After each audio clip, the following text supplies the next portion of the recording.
After years of rumoured release, Kill Bill The Whole Bloody Affair has finally come out in theatres, combining both volumes of Kill Bill into the single 4-hour film they were always intended to be. Do I need to explain the plot of Kill Bill?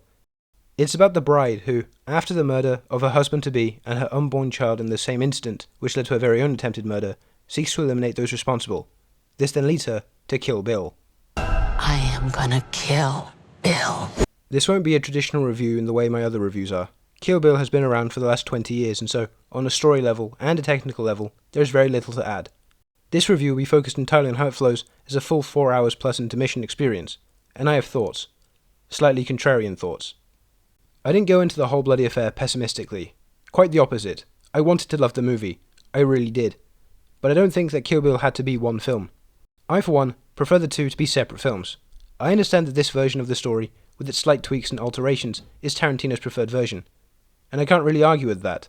But hear me out when I say that, by combining the two parts into one whole, the final work, to me, is less than the sum of its parts.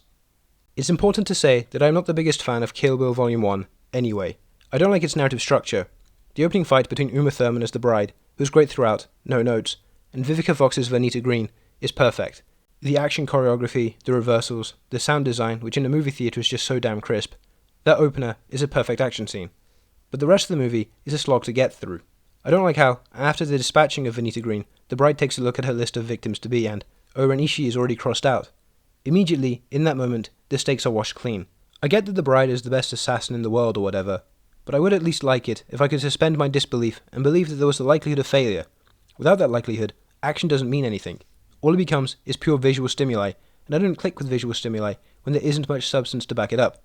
So the fight with the crazy 88s and Oren, excessive and violent as it may be, isn't cool. To me, it's a hollow excuse for senseless bloodshed. I wish I liked Kill Bill Volume 1 more, but it's my least favourite Tarantino movie because of the perpetual lack of stakes. It's fun enough, I guess, but little more than that. That being said, I do love Kill Bill Volume 2. It's not as flashy with its violence as the first part, but this is where the story gets good. There is a significant improvement in narrative content, the structure doesn't erase the stakes any story needs to be functional, and it's more interesting. Thematically, it's more interesting. I know I sound like a nerd when I say I prefer the debate beats in Volume 2, Bill's monologue about Superman for example, than any single fight scene from Volume 1, but that's just how it is. Each scene has more tension compared to the first part because we're not given a snapshot of the characters at a later point within the linear chronology of the story. That really bugs me about the first part, but Part 2 is an exceptional action movie. So what happens when you put them together into one gargantuan film? On one hand, the first half is sweetened by the fact that the entire runtime no longer features a lack of stakes. That's a bonus. All the stuff in Tokyo still feels like a significant detour, wandering aimlessly for a bit as it still doesn't have a ton of bite, but it's more entertaining when you know that there's more not too far away. There's also a line of dialogue at the end of one, which has been removed. If you've heard of this cut of the two films, you likely know what that line is. And I think that really works. It enables the big reveal at the end of 2 to hit more as the dramatic irony doesn't hover over the events of the story in that half. The chunks of anime, however, feel more gross and gratuitous, really vile stuff on display, which is really difficult to watch. I don't think of myself as a prude when watching films, but that came close to where I would draw a proverbial line.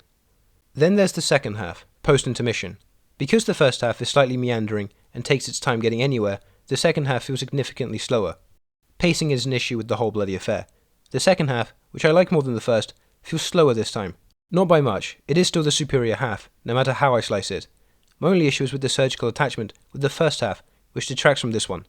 Also, may I add, David Carradine's Bill, with his calm, cool demeanour and actual debate beats with meaningful dialogue, is a superior final boss antagonist to Lucy Liu's Oren Ishii, who is mostly delegated to the role of the big boss in a video game where the whole point is dealing exclusively with swarms. In films, swarm fights are not as interesting, as there's no personal beef between the two. Hence, Bill is the better antagonist. I understand full well that this is a contrarian take. Most people love the Kill Bill movies, and then they love The Whole Bloody Affair. But I really believe that the better viewing experience for the two films as stories is to have them separated in two. That way, if I were to ever watch them again, I would likely not bother with watching Volume 1. All the interesting stuff is nearly exclusively in Volume 2.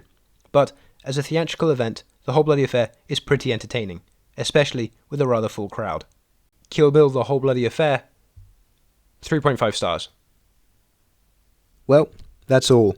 Keep on watching movies, and form your own opinions. See you in the next one.